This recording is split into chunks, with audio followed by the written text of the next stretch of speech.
Arestado ang isang 39 anyos na lalaki na sospek sa pananaksak sa kanya paman mismong kaanak sa Puro 4 Barangay Poblasyon, Rapu-Rapu, Albay, pasado alas 9 ng umaga noong Huwebes, Oktubre 2. Base sa ulat ng pulisya, nagtungo ang sospek sa bahay ng biktima matapos na may magsumbong umano sa kanya na naroon ang kanyang kinakasama. Itinanggi naman ito ng biktima pero sa pilitang pumasok ang sospek sa bahay at doon na nakita ang kanyang kinakasama sa loob ng isang nakarolyong banig.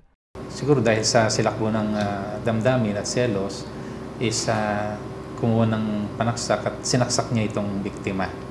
Patuloy pa rin na ginagamot ang biktima sa Sorsogon Provincial Hospital habang nasa kustodiya na ng Rapu-Rapu MPS ang sospek para sa kaukulang disposisyon.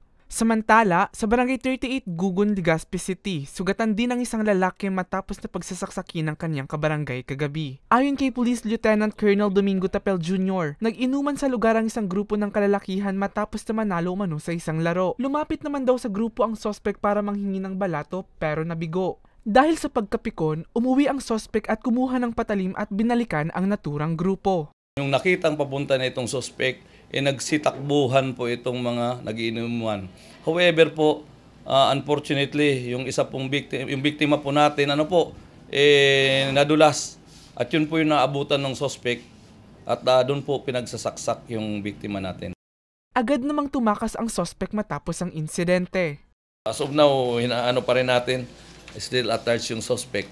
And baka sakaling makakuha natin, tuloy-tuloy naman follow-up ng mga investigador at yung operative natin para sa makuha itong suspect. Pag napailan siya ng kaso, mabigat na kaso po ito. Posible dito, frustrated murder ang maikaso po sa kanya. Nagpaalala naman ang mga otoridad sa publiko na huwag magpapadala sa bugso ng damdamin para hindi makapanakit ng kapwa at walang pagsisihan sa bandang huli. Para sa mga balitang Tatak Bicol, Mel Moral.